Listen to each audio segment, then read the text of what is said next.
Naitwa Ustaz Juma na Msoma,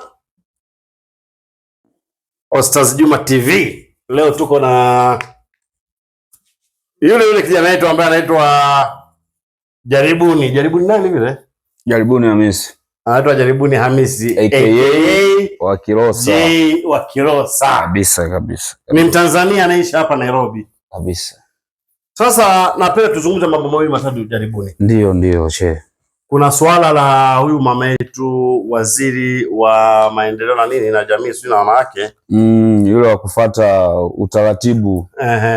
Yaani maadili tunasema. Dorothea Gwajima. Dorothea. Unakumbuka ile wa mama najua. Wakati ulikuwa umeingia town kweli? Sasa wewe ndo unanioje mimi ndo nakuhoji.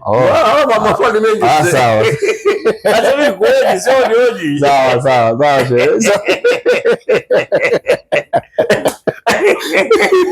Anaitwa Jaribuni, yani kila mahali anajaribu.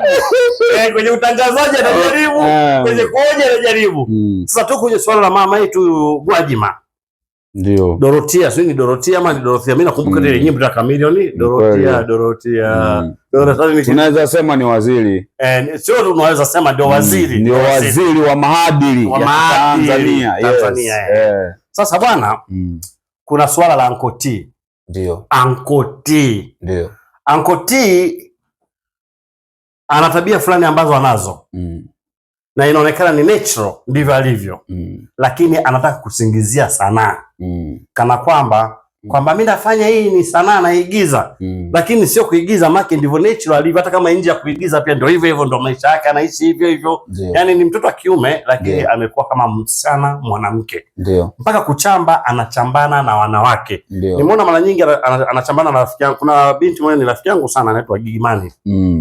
Maana anachambana Gigimani, yani anachambana, yani ni mtu ambaye amekuwa lopolopo sana. Mimi kusema kweli mimi tabia zilikuwa zikiniudhi sana hapa nchini Tanzania. Ndio. Na nilitamani sana serikali ifike hatua ifanye maamuzi. Nashukuru Mungu alhamdulillah kile kile changu kimefika.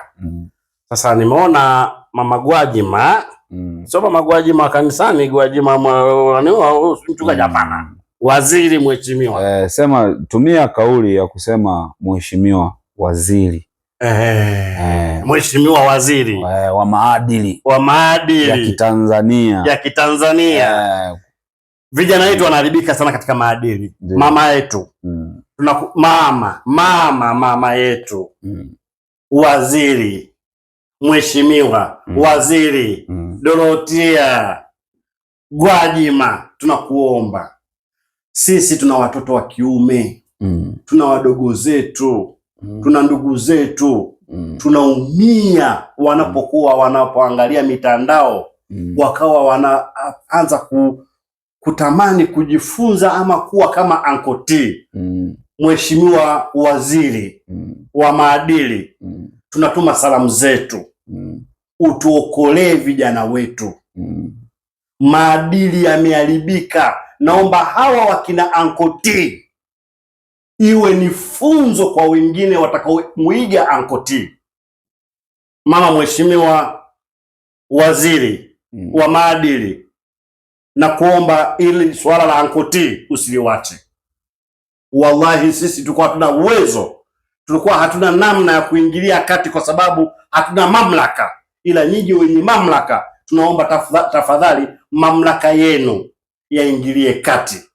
Sasa baada ya kuomba hilo ombi kwa mheshimiwa waziri, naomba nikuulize swali mheshimiwa Jaribuni. Yes.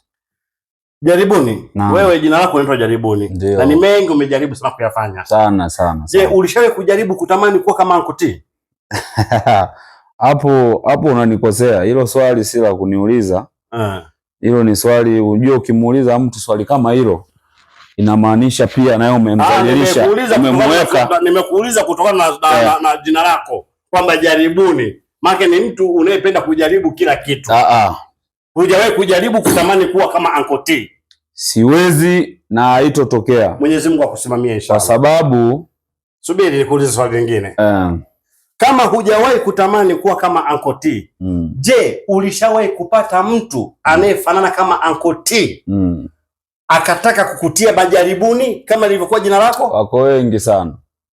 Lete story baba. Aswa nikiwa Dar es Salaam nilishapata mtihani siku ya kuna wakati mwaka 2004 na 5 nilikuwa nafanya biashara mtumba pale Tandale. Nilivyokuwa nafanya hiyo biashara kuna mtu alikuja hapo akawa ananunua t-shirt. Lakini huyo mtu alivyokuwa ananunua hizo t-shirt amekuja ni mwanaume gentleman. Jamani, sikilizeni kisa hiki. Sikilizeni kisa kwa Jaribuni. Jina lake ndo Jaribuni. Na hapa anazungumzia majaribu aliyopitia. Wapi wa Tanzania majaribu yako? Huyo jamaa alikuja kama gentleman. Ukimwangalia mwanaume unamwona amekamilika. Lakini baadaye nikaona huyo akanunua nguo kwenye kunilipa. Nikaona amebadilisha motion ya kutoka kwenye wanaume kwenda kwenye wanawake. Ya kivipi baba? Unanielewa? Sasa umeniuliza swali zuri sana. Kivipi? Na maanisha wakati amefika pale alikuwa tu anaongea kama mwanaume. Alafu baadaye wakati ananilipa naona mwanaume anabadilisha sauti. Anaanza kusema hi, wewe sijui na kuona handsome boy sijui nini. Umeelewa? Sasa mwanaume unasifiaje mwanaume mwenzako? Sawa? Hebu angalia alivyonunua kamera tuone kama kweli lazima niangalie handsome boy wa Kilosa. Huyo anaitwa AKA wa Kilosa. Na hili jina la wa Kilosa nilipata hapo Tandale. Kulikuwa na group la watu wa Morogoro Kilosa. Tukawa tunajiita watu wa Kilosa. Kwa hiyo hilo jina likawa sasa nickname kwa watu wote wa Kilosa. So huyo jamaa akawa anabadilisha motion. Baadaye ananiambia nipe namba yako sijui nini, na huo wakati ujue hakukuwa na simu. Unaona ukiwa na simu lazima wewe unajiweza, lakini mimi nilikuwa na simu moja inaitwa Siemens. Kasimu fulani cha kufunua hivi. Kadogo sana. Zamani sana hiyo. So nikamwambia namba yangu siwezi kukupa kwa sababu unaona wewe sikuoni, una mambo yako sikuelewi. Yaani unakaa kama mtu ueleweki. Wala inakwambia. Wewe. Wala ishe. Jaribuni. Na nikakataa kwa sababu Jaribuni. Hili jina nilipewa na maana. Hili jina nilipewa na maana kubwa sana. Tuachane na hapo. Nilipotoka hapo nikaja kupata mtihani mwingine. Endelea. Ule ulimnyima namba ya simu. Ule ulimnyima namba ya simu. Tukaachana hapo, yeye akaondoka. Hiyo story ikaisha. Bado tuko kwa topic hiyo ambayo umeiongea, sijui Uncle T nini, umeelewa? Badala ya kuuza mtumba, baadaye nikachange motion maisha, nikaja kufanya nilivyouza mtumba, nikaja baadaye nikafungua goli langu hapa mitaa ya Sinza Darajani. Wakati huo hakuna pikipiki wala hakuna bajaji. So ikaja baadaye ikatokea bajaji zinafanya kazi. Taratibu tu ikaanza bajaji moja nini, na mimi baadaye nikaja nikanunua pikipiki, nikaanza mambo ya pikipiki polepole. Kwa hiyo pikipiki pia nikapatana na huo mtihani